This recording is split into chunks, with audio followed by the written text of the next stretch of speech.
Si Risa demanda, si Kwan, ito, natatawa ko. Si Laila de Lima, gusto niyang magdemanda ngayon kasi daw naabsuelto siya. Didemanda daw niya at isa sa mga didemanda niya si dating Secretary Vitz Aguirre.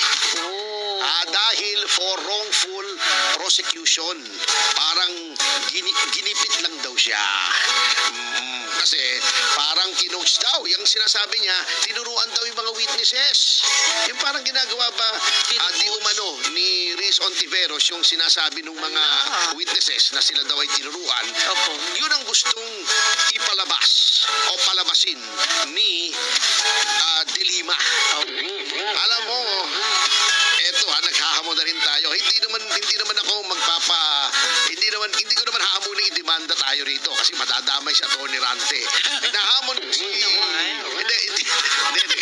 siyempre siya yung manager eh. Hinahamon ko si Laila de Lima na i-demanda niya si Vitz Aguirre. Bakit? Kasi para lumabas ang katotohanan. Unang-una, ang lakas ng loob nitong si Laila de Lima na magdemanda na parang pa-victim siya. Sabi ko nga sa iyo teka muna. Miss de Lima, sinasabi mo malicious prosecution o wrongful prosecution ng gigipit. Hindi ba ikaw nagdemanda kay GMA ng electoral sabotage? Di ba? Noon, ano? Oo. O ano nangyari? Di ba absuelto? O di wrongful prosecution ka rin? Hindi ba ikaw ang nagdemanda, nag-case development to plunder kay Mrs. Arroyo? Ala. O ano? Wrongful prosecution ka rin? Ala. O, absuelto eh. Hindi ba nung nag-TRO ang Korte Suprema,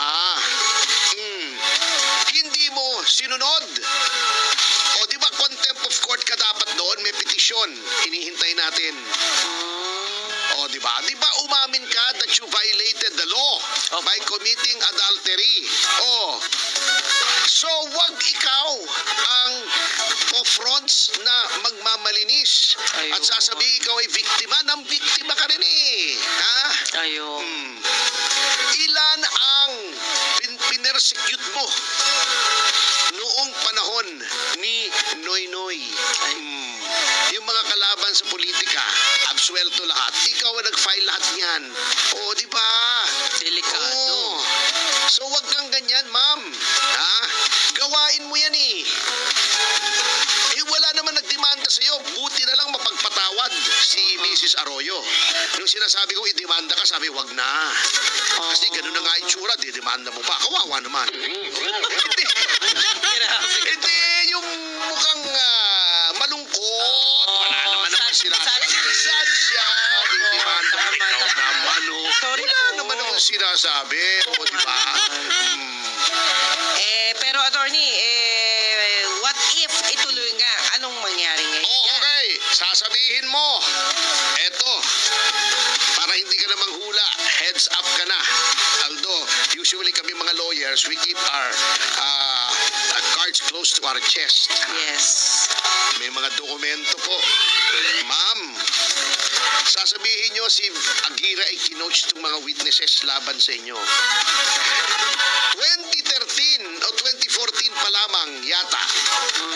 Etong sinasabi nyong witnesses laban sa inyo, naging kliyente ko yung mga yan. Yan ang sinasawag na Bilibid 19. Bilibid or not, ha?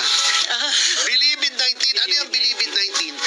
Madam De Lima, nung Secretary of Justice ka, nilipat mo yan from Bucor to NBI.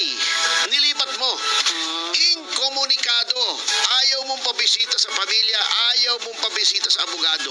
Kinailangan pumunta kami sa Court of Appeals para humingi ng writ of amparo para payagan kaming bumisita. Unconstitutional nga yung ginawa mo eh. Ano nakalagay sa Bill of Rights? Bawal yung inkomunikado, pero inkomunikado ginawa mo. Bakit? Bakit mo ginawang inkomunikado, Madam Laila de Lima? Ang sabi sa akin ng mga kliyente ko, kasi daw, nagkagulo-gulo yung drug trade sa Bilibid. At nagkaroon ng power play, nilagay mo sila roon, kaya inkomunikado para hindi sila makapagsalita kahit kanino tungkol doon sa drug trade. 2013 salaysay na ikaw ay involved sa drug trade. 2013 pa, wala pang Vitaliano Aguirre noon sa Horizon. Ang si Vitaliano Aguirre noon ay kilala lamang yung nagtakip ng tenga noong impeachment trial. Di ba? Wala pang Duterte noon. Mayor pa lang si Duterte noon. Hindi pa sumusulpot sa Horizon. Ha? Nagbabala ka palang mag-senador noon. Bago sasabihin mo, kaya ikaw ay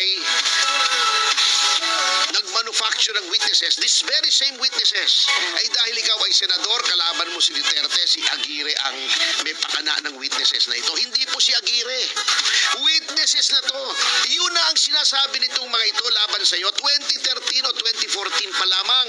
Real talk yan. Yes!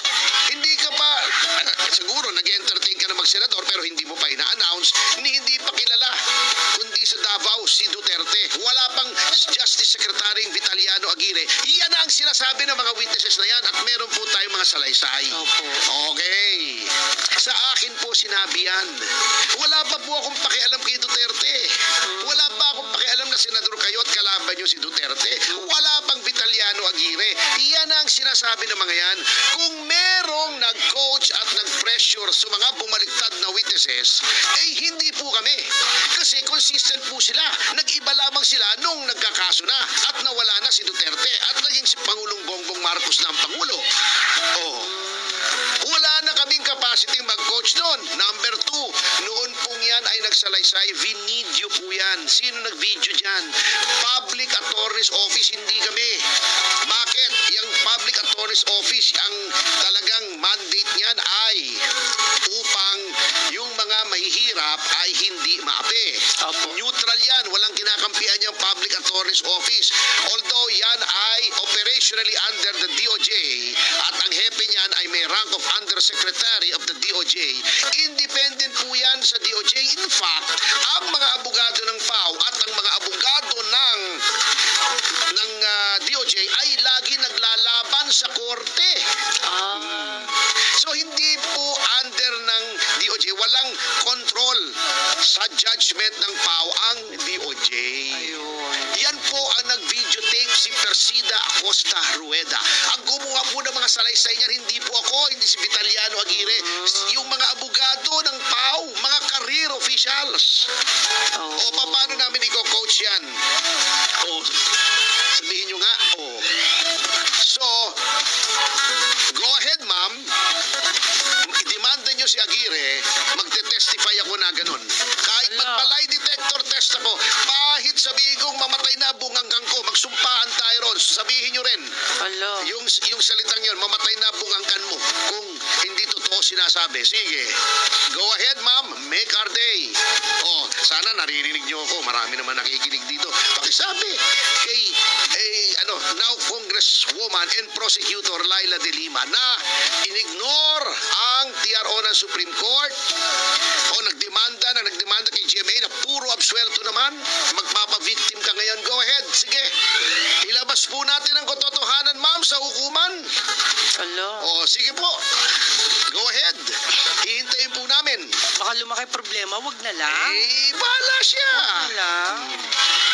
Paano eh. man lalaki ang problema? Di ba may kasabihan? How can you face your problem if your problem is your face?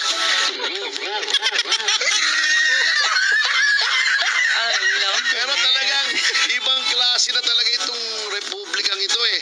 Yung pang may ginawang kasalanan at mayroong lumalabas na mga aligasyon na may ginawang kasalanan, sila pa nagdedemanda. O parang si Riz Ontiveros, para tong si Laila De Lima, si Palapa Mega na magdemanda, talagang Freycinet Republic na tayo. Oh my Prefabricated concrete.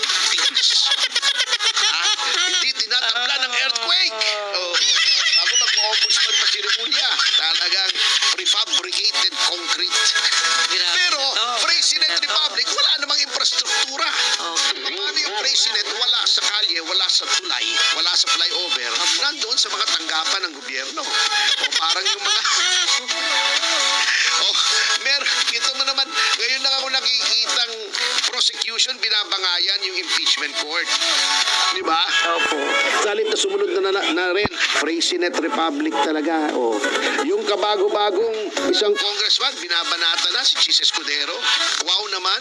I mean, Ibig I sabihin, don't matama always sila. agree with Chis Escudero, pero yun naman tao Bartap Nacher, abogado, at tagal ng senador. Ikaw, first time congressman, babanatan mo, Freycinet Republic. Oh, yung isang abogado na kinagalitan ng Korte Suprema, yun ang nagmamarunong tungkol sa impeachment at trial. Yung Freycinet Republic. Oh, talagang puro Freycinet.